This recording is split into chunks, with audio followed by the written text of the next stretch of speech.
Welcome to Demand Generation for Trade Shows. And I'm Cindy Zulsdorf with the NAB Show Exhibitor Webinar. And this is Louis Tedesco. Hey, Louis. How's it going? Thank you everyone for joining us for a little bit for this. Welcome. Hey, so Louis, I'm super glad you're here today. And everybody, the purpose of our webinar today is to share with you all about demand generation for trade shows and how that could make your show better. So Louis, tell us a little bit about what you do at Chiron Hago. Sure. I'm the demand generation manager here at Chiron Hago. A little more all-encompassing than that. I manage all the lead generation campaigns, demand generation campaigns. I'm involved heavily with Salesforce, and I'm big and involved in the partnership between marketing and the sales departments. Nice. That's so awesome. And then when we talk about demand generation, like how do you see that? What's the basic definition of that? Yeah, I mean, I think it's one of the funny things that always gets confused. Demand generation and lead generation, people mix up a lot. Where lead generation, really, you're about capturing people's information, collecting data. Whereas demand generation, my view of it is pretty much getting the right information in front of the right people at the right time, just to generating more awareness of your product. And it's a lot more, demand generation is more targeted in general. Like you're really trying to hit a specific segment, a specific target. Whether it's a list of accounts, a list of people you currently know, or just a random list of job titles specific to who your buyer personas are. Okay, and so how do you kind of dig into some of the job titles, and how does that really tie into your marketing at Chiron Hago? One of the first things that I joined here in 2016, and one of the main issues that they had here was the data wasn't. I think it's every company is the data really wasn't as clean. So it's important to be able to have your data as clean as possible to be able to start doing demand generation, account-based marketing campaigns. All these things really evolve around the quality of your data. So the first thing I meet with sales, talk to them. Who's your typical buyers? Who's the influencers? Because for us in the broadcast industry, it's a wide range of people. You got the end users, you got the engineers, you got the people who actually make the financial decision on top. So there's so many different levels, and then you have to market to them in a different way. So once we're able to define those kind of segments, I mean, for us, it's a little tricky because we have a large amount of products. Okay. So to be able to do the traditional buyer persona for everything, it's when we're a small team, about 6 people here. So to be able to do that for for like 20 different products with all different segments, it's a little tricky. So like our easier way of doing things is we do segment it as top, middle, bottom. So the top is the people who buy it, have the budget for it. The middle people are the engineers, people who actually on the technical side that install it, and then the bottom for us is the designers, end users, stuff like that. They're all they all need to be spoken to in different voices, but they all have a valuable role in the decision in the buying process. All right. So how do you find, Louis, that demand generation, do you think it helps actually close sales? I mean, does it actually have an impact at Chiron Hago? It does. I mean, I think, it's taken a little while to get sales on board. I mean, I think that's one of the hardest, the biggest challenges in getting demand generation started is getting everyone's buy-in, making sure people are aware. Wow. Sales is always, has always been a bit touchy about marketing reaching out so heavily to their client base or their customers, but we're seeing in the past 2 years of trade shows, we're seeing a larger amount of people show up to the trade shows. We're seeing more accounts being visible. I mean, one of the things that we try to target is current customers. We want to, even though we know who they are, we want them to come back to the trade shows every year. We want to get more and more of them to come back, and because obviously we have all our demos set up, we have new products there. So I think sales, after almost a year and a half now, sales is starting to realize that yes, it is making a difference. I am seeing my customers come by the booths more, and they are seeing a lot more submissions come to the website that are warmer and hot, more hotter leads. So that's interesting that you mentioned that. So you say that it's just really in the last sort of year and a half. Tell me more about that, because I'm gonna if you guys are online and feel like chatting, you can chat just to me or to everybody. But I mean, like, how many people are really doing demand generation? And I ask that because, Lewis, I think there could be people on the call who are like, gosh, how could I start? Like, what would I do first if I even wanted to get going? And am I late that I haven't started doing it, you know? So what would you say if somebody was kind of just getting going? Like, what would your kind of guidance be on that? Well, here is it's actually a perfect example. It's because Karen Higo's been around for a very long time, Right? and they've been focused on traditional marketing in the past. They do some blog posts here, they do some content and some email blasts, and that's really been it. They brought me on board April of last year, mostly because they wanted to do a shift in what they were doing, and they saw the value in demand generation. Sorry. No. So they saw the value in demand generation here, and the most important thing that they did is they got a tech stack. You need some sort of marketing automation platform in place in order to be able to do that, especially with a small team. I mean, a lot of companies out there do have small marketing departments, Yeah. and to send out as many emails or send out all targeted emails is pretty much impossible unless you're working 24 hours a day. So we use HubSpot here, but there's definitely a few of them out there. There's Marketo. There's Pardot, of course, if you're really on the big side. There's Infusionsoft, which is very good for small businesses. So I mean, it's important to have that foundation and to actually have a definition of what your target is. Who's I think the important thing is to know who your buyer is, and and segment it properly. I mean, every business is different, every company is different. So knowing that from the start is the most important piece. So kind of knowing, okay, one of my buyer types is chief engineer or VP of engineering, and another buyer type is the GM at the company, and another is maybe, I don't know, editor, something like that. I mean, is that what you mean by buyer type, or what are you thinking? Yeah, I mean, basically, what how many people typically are involved in a purchase from you guys? For Yeah. us, it's a lot of people. You could have 10, 15 different people involved in a purchase. Other companies, people may have, or the industries, people may have budget they just have to get in touch with one person or two people to sign off on something. Yeah. Yeah. Now somebody just came on the chat and said, hey, he's feeling like there aren't as many people going to trade shows, and he was feeling like we're saying that there are more people going to trade shows. And I think the main question here is how to get people to shows. And would you have an example of a pre-show campaign, or how do you do pre-show Sure. campaigns? Well, I mean, I wasn't referring to in general trade shows. I mean, for us, trade show Yeah, yeah. visitation was down. So for us, it's been going up in the past 2 years, just Nice. because we've been marketing heavily to people. I mean, one of the things I'll say is Yeah. that if you're going to do pre-show campaigns, make sure it's something actionable. Whether it's you're getting someone to Yeah. sign up for a meeting, you're getting someone to actually schedule a demo on your booth at a specific time. Mm-hmm. We traditionally start marketing about 6 to 8 weeks out prior to Okay. it, and then we build all our different segments. So we say we're doing 10 different new product releases for NAB. Obviously there's different. We advertise to our customers. We advertise to anyone who's shown interest in any of the white papers or case studies on that product, just to try to push them to get them to show up for the show. I mean, it's important getting the meetings, I think, or getting demo people signed up, because Yeah. that's something you can measure year over year.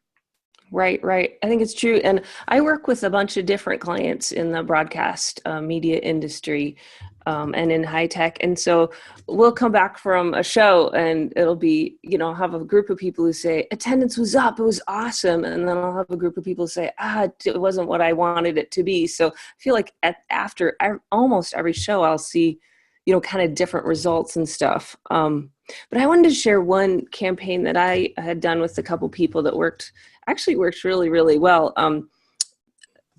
right before the show, especially if there's a lot of shows at once, we send an email out, and I use Infusionsoft usually just because that's my favorite tool and stuff. But again, like you said, the platform is the tool. It's sort of what you do with it that is the magic. And so I'll send one out that says, hey, are you coming to this show? And then they can click if they are or aren't, or which of the shows they're coming to.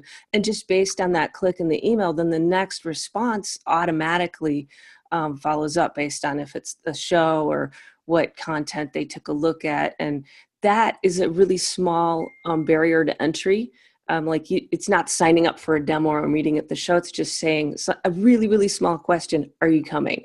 Oh, you're Yes. coming. Okay.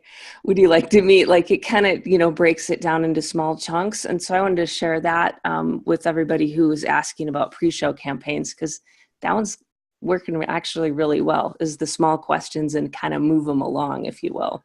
Yeah, exactly. I mean, and just small touches like that will help. I mean, what we do is, even though people are allowed to pick a specific date and time for our shows, it automatically runs through our system, and it goes to the right sales rep. And a personal note from the sales rep is automated from our HubSpot saying, Nice. hey, thank you for signing up for a meeting. Here's my information if you want to discuss anything prior to the show, stuff like that, just so at least the conversation gets started prior. It gives a little bit more push to make sure that they're actually going to show up for the meeting and attend. I actually, Lewis, got an email from you at the show. Wasn't signed by you, but from your staff. So I'd come to your booth and had a demo of something because I was just interested in stuff. And then I got an email, like, I think an hour later. Can you tell me about that? Yeah, I mean, we typically, when we're at trade shows, we like to touch people on a daily basis. So, we send a thank you email at the end of the day. We pull, whoever showed up for that day, whether if they came the day before, they'll still get another thank you because they showed up for 2 days in a row. But Nice. we do that, we do that, and then we highlight like what's new this year for us. We'll just do, it's pretty basic, like thank you for stopped by. Here's a little bits and piece. Maybe you want to come back tomorrow and see this new demo that's coming out, or this another product release that you may have not seen. So it's a nice daily touch just to remind people. I mean, I think one thing that's I've learned. I mean, this is my second NAB now. Actually, going on my third NAB. Nice. It's overwhelming. It's got to be overwhelming to the customer side of things. The amount of different vendors out there, the amount of different people, the messaging. When you walk in there, the halls are huge, and there's so many different people offering similar solutions. How do you really stand out? Right. And that's something it's a nice little touch just to make people feel like, okay, well, thank you for taking your time to make it all the way to the back of the hall where we were. Totally. So it's true. It's especially, and you get to IBC and there's, hall 14 now and 8, and it's hard to weave your way through and stuff, and it is overwhelming. So you're right, we have to stand out. And then just kind of riff it on that whole sending stuff out at a show and that. How do you do your data collection at the show? And can you tell us more about that piece of it? Because when you and I talked yesterday a little bit, I liked what you were saying about that. Sure. I mean, one of the important things that we do here is that we try to pre-qualify people on the sales floor. So we build survey. We get the the lead scanner apps from NAB, and we build out surveys online. And when sales is talking to someone, or if I'm speaking to someone, if I see that there's actual genuine interest, I'll actually mark them, say, okay, they're interested in a graphic solution, or they're interested in our Lyric X product. Just so for post-show follow-up, we can actually target it properly.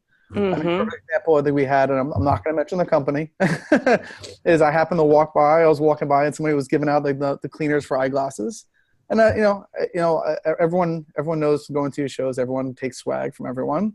So I stopped by, and I gave the guy a scan, and I got my swag. The next day, I'm getting a sales email from someone saying, "Hey, thank you for stopping by. Do you have a few minutes to talk about a product?" And I'm like, "Well, it's a perfect example. I'm not the buyer. I'm not the proper person here."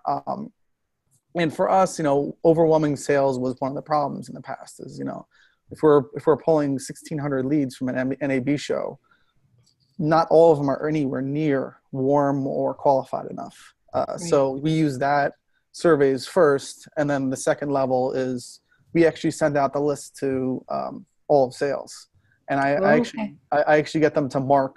I have a little drop down built in there that said mark whatever you want imported into as an MQL. Push to Salesforce as an MQL. So it limits it, from sales getting 1,600 leads to, okay, they're getting 500 leads or 400 leads. So it helps them target their outreach a little bit more. And for us on the marketing side, we know, okay, well, these are the really warm leads. These are the ones that are cold and probably should be nurtured to see if there's any value there. Yeah, and when you're talking about MQLs or marketing qualified leads, and then once they decide they're MQLs, do they take them in and follow up themselves, or do you have campaigns that go to the people, or how does that work for your Sure. process? So I mean, once if they're qualified on their ends to where they think it's actually a good lead from a trade show, they'll convert them into a sales qualified lead. We see that on the marketing side. So we could build out more of I guess, pipeline acceleration campaigns where we want people, or we don't need to talk to them like they don't know about us anymore. They know about our Right, products. right, So we can right. start sending them case studies and white papers and stuff like that. So we're able to pull with HubSpot, and I'm sure Infusionsoft and the other ones are able to do it too. We're able to pull from Salesforce, what stage the person's in, like what opportunity Absolutely. stage they're in, and then we could use that as as a judge to be like, okay, well, if they're in this stage and they've shown interest in this, then we could send them this content. And Hmm. it's nice to be able to build out a lot of automation on that. So it just automatically happens based on what the statuses are set as and what the form, whether it's specific forms they filled out or what content they've downloaded in the past. Yeah, yeah. And you're talking about getting, 1,000 or 1,600 leads at a show. And then we've got people on the call who are maybe getting 100 leads at a trade show. And so we have quite a range of people there. And I'm just going to read one of the questions that just came in here. And everybody else, if you've got questions, just throw them into the chat. We will take extra time at the end for any Q&A, but I just thought I'd roll this in right now. One of the folks on here said that they use their sign up web pages in Infusionsoft instead of their website, and that way the data is automatically sorted and tagged right into the Infusionsoft CRM. And that would work for any size company. So if you're a Mm-hmm. company that's got 100, 200 leads coming in versus, 1,000, 2,000 leads coming in, that same tactic is going to work no matter the size of sort of your show, whether you're a 10 by 10 or, a ginormous booth at the show. So that's an approach for that. And I don't know if you wanted to speak to that piece of it at all. No, it's important. I mean, we use HubSpot forms for everything. Yeah. Mainly because it is similar to Infusionsoft where it actually tracks everything, and you're Yeah. able to see like the customer's like digital Mm-hmm. footprint. Like Right. they came in from a trade show, and then you saw that they downloaded this piece of content, and then they downloaded this Sure. piece of content. And for like us, that's like one of the triggers we do where, okay, if it comes in as a trade show, it's just marked as a lead. But if we see that they've downloaded like 3 pieces of content in a 2-week span, obviously there's interest somewhere. So Right. that's one of the triggers that our automation system automatically realizes and Mm-hmm. converts them to an MQL, pushes it to sales. And it may be the right time, it may not be the right time. So sales actually has the option to change it once they're in Salesforce back to nurture. So if sales reaches out to them and they realize, okay, this person's not ready yet, they change it to nurture. Comes back to us. So we recognize that as we have a list built from that. Okay, well, these people have to be pushed a little more, or sales sees potential in them, but they need a little more push before we could move to the next level. Yeah. And for folks on the call who are pretty much just wondering like what CRMs to use, especially for a small company, that kind of thing. I mean, you could do a homebrew FileMaker Pro and be tracking some of this, but you'd be tracking it manually with Gravity forms on your website and Excel and stuff like that. So you could do that. Sort of next up, CRM, we've got a couple people actually in the chat talking about Infusionsoft, and I was just there last week for 2 days. That's the one that I use and sell and love. So that's Infusionsoft is one. Then you can move into HubSpot, a little bit more expensive, does more stuff. Mm-hmm. Um, and then you kind of get into Acton and Pardo and Marketo, and those are the automation pieces, but they require Salesforce or some other CRM. So that's just a quick, but there's so many CRMs out there. There's, I don't know, Zoho and loads of them. Yeah, That's my there's so quick many. take on it. Let's hear your sort of summary on that dynamic. Somebody just chatted in about dynamics as well. So that you're right. There's a ton of them. Yeah. And I guess this really depends on your needs. I mean, for us, we wanted an all-encompassing thing. So we wanted to be able to use HubSpot to be able to send emails out, to be able to do all the tracking, to do the forms. We wanted to just use one platform for everything. Some people may not have that need. Some people may have, Constant Contacts as their email sender, and they just need to have a CRM to integrate with that. So it really matters of like what your needs and what your budget is, because there are expensive ones out there. HubSpot can get expensive based on your amount of contacts you have in the database. The more you have, the more they charge. Right. So for HubSpot, I'm thinking you can easily you can start around $800, but you can move right on up to several $1,000s a month, depending on the number of contacts. And on the other end of that, Infusionsoft, you can start at $100 and move up to a couple $100s a month.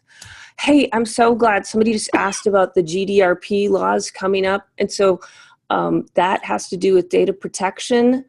And I want to take this moment to ask, would the people on this call like to have a session just on GDPR? Because I was thinking we could do an entire session on that. So if you don't mind chatting in or contacting me or NAB show afterward to let us know, if that's a topic of interest to more people, we'll do a whole session on that.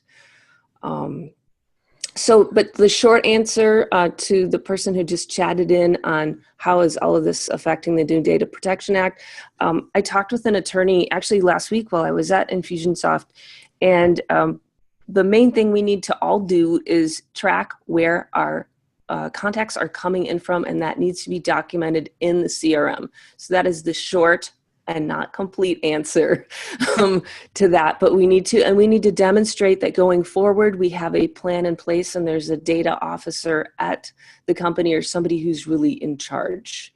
So I don't know if you've dug into that at all. We could just take a couple minutes on it. Yeah. I have a little bit. I know I believe it's May of next year it's coming into place.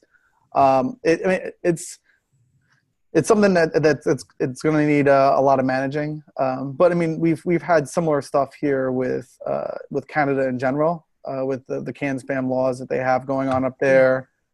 So like I do have lists built out based on country and region. So if there's certain areas that I know are heavy into, for example, Canada with not allowing too much spam, I'll actually target it. Okay, anyone in Canada is excluded from my list except for people who are customers, because then that bypasses the law because we have a working relationship already. Right. But like with the one in Europe is definitely a bit more complex.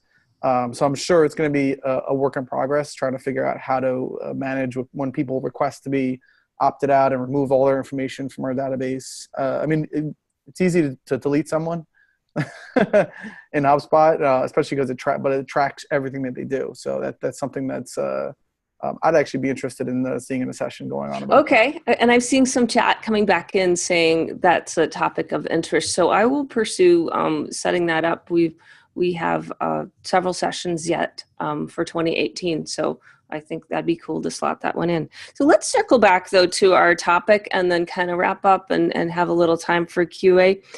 I thought it was so interesting, Louis, that you've been at several different high-tech companies and just kind of wondered, what's different at the companies you were at compared to what you're doing now, and love to hear about that. Sure. I mean, I've seen a large variety of different trade shows. I was previously at a company called RevTrax. They were a tech startup. I was there for a couple of years, and they had a lot of they went to shop.org and some of the other ones for retail.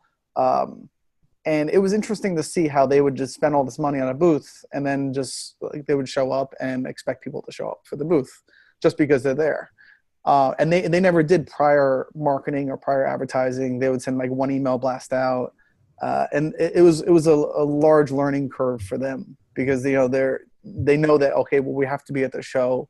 It's important. All our competitors are here, so they go and they drop $50,000, $100,000 on a show, send all their sales out there for a week, and then they're like, okay, well, what came out of it? They really didn't know, and that was a whole progress that they had to understand. And the CEO and the CFO especially, he had to understand, okay, well, this is how you get return on your investment with these trade shows.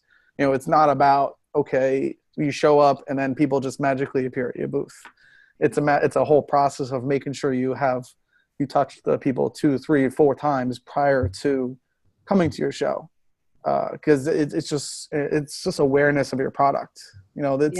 They're large. All these trade shows are large. It's easy for people to be held up with other places. They have to actually form a list. One thing I did find was helpful is that NAB does have the portal. They do have Right. a portal where people can actually sign up to stop by your booth and stuff like that. And we're actually able to pull those leads off on a weekly basis and send them out to sales and market to them based on them showing interest through the portal as well. For NAB, we've seen an increase of people showing interest there, but even oddly enough, we've seen a bigger increase in IBC's portal. I have a funny, a really cool thing about that portal. I was working with a company with just 2 people in it, so small company, which is awesome because when you do anything in marketing in a small company, you see the needle move right away. And so they use that 365-day NAB portal, the one that you can buy for the whole year.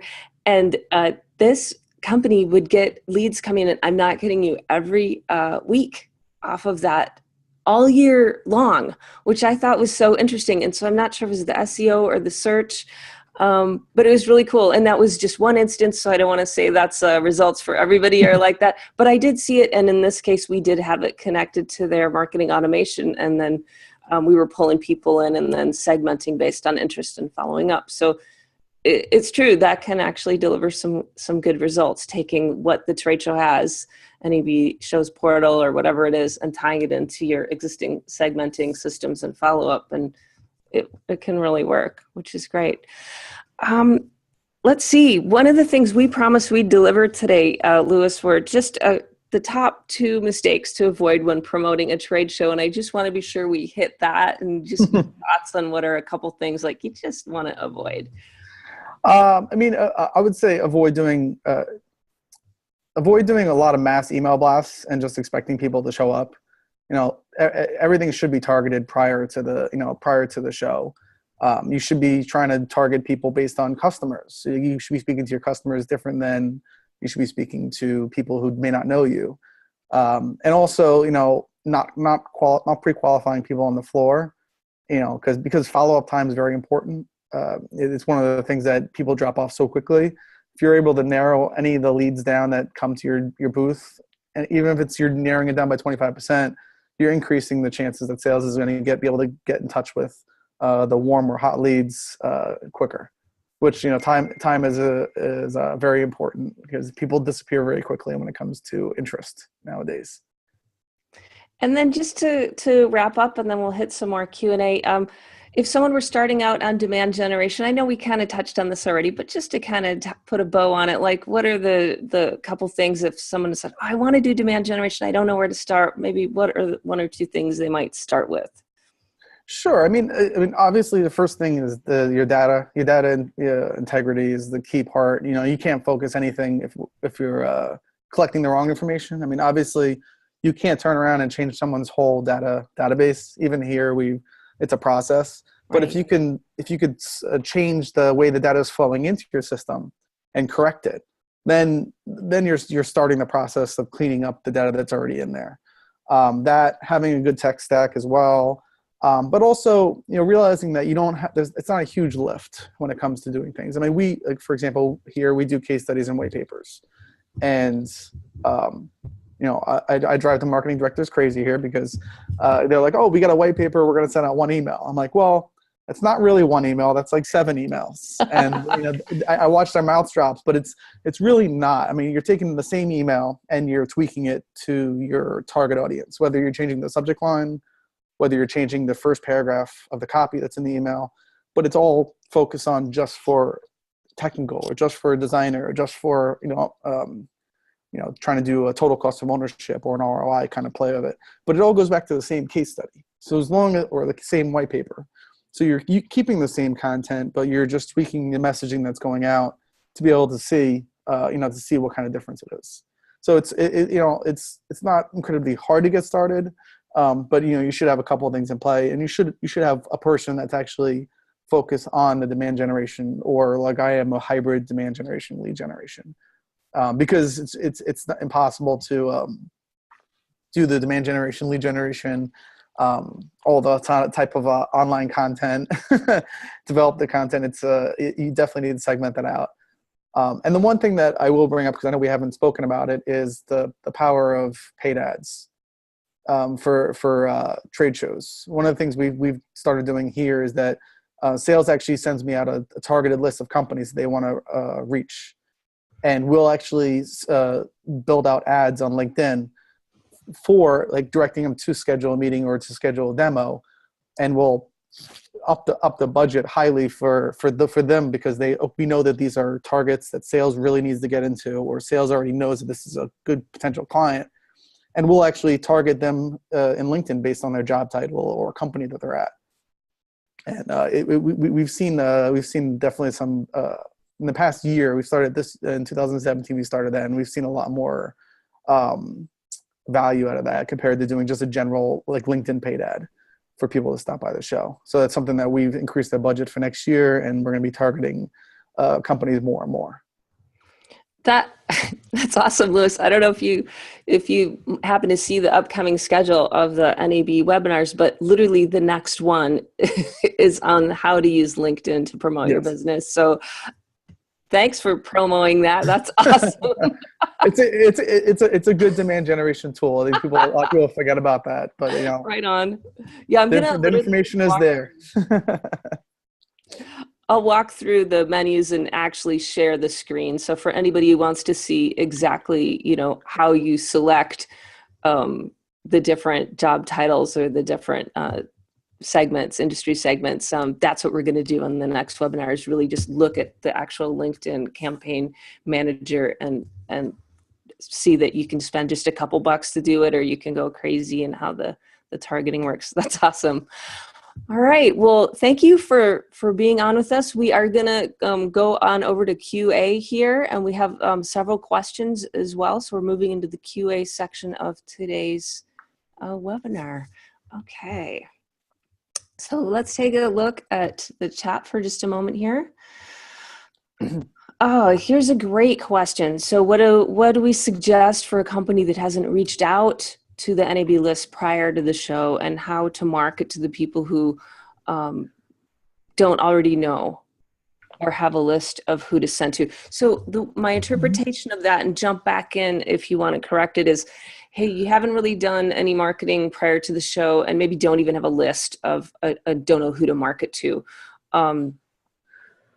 Well, we were just talking about how to do targeted marketing using social media. So that's one way to do it. And another way to do it, and I'm going to let you speak to this too, Louis, in just a moment. Another way to do it, and I do this a lot with the companies I work with in our space, is sometimes we'll purchase an e-blast. And now you see this all the time, where someone goes, hey, come to my booth with an e-blast, which is, to me, just heartbreaking. The way to do it, in my opinion, is to send something out that you said, Louis, is actionable. Like, hey, are you interested in this topic? Let me help you. Please download this white paper.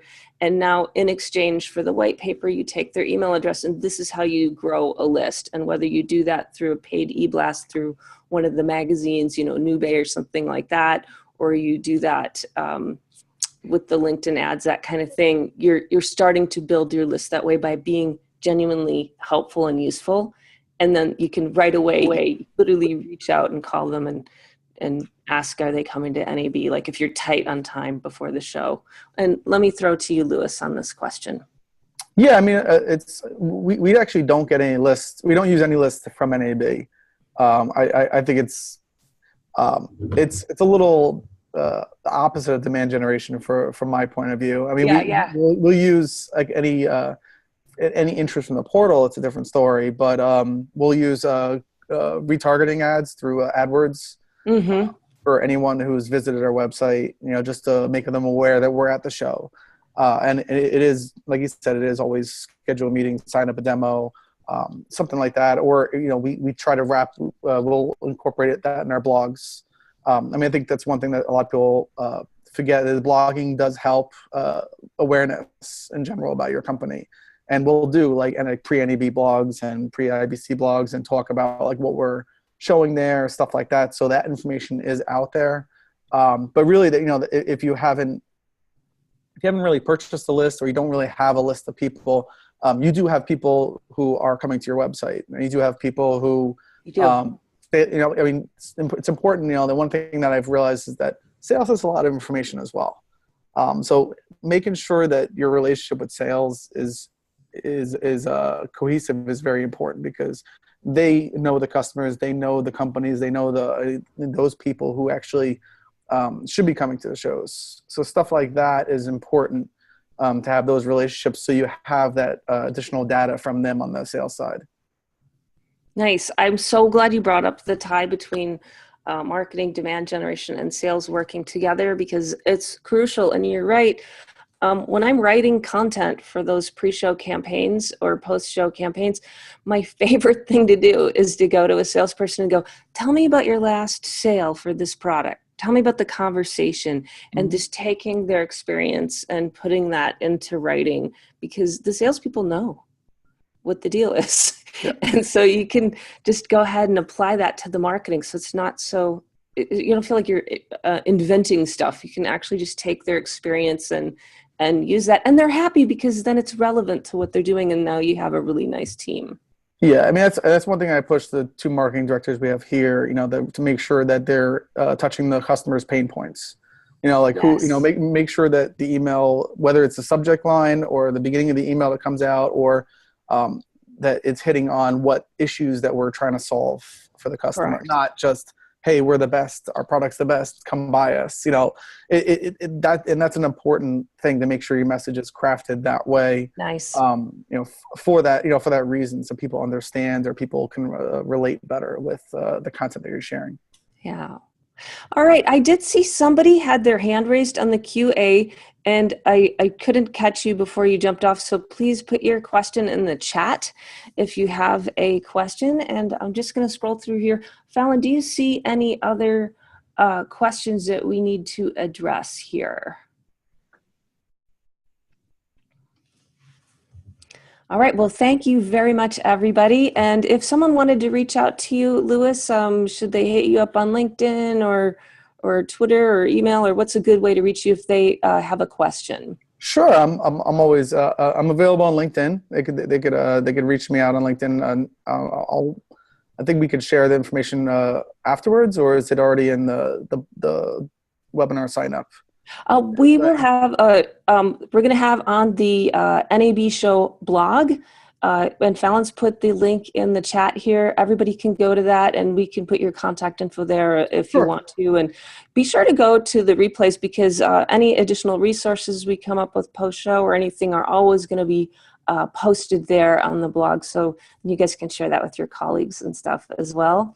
And my name's Cindy Zulsdorf. You got the email confirming today's webinar, so you can always reply to me if you have anything, and you can reach out to the NAB show exhibitor folks as well.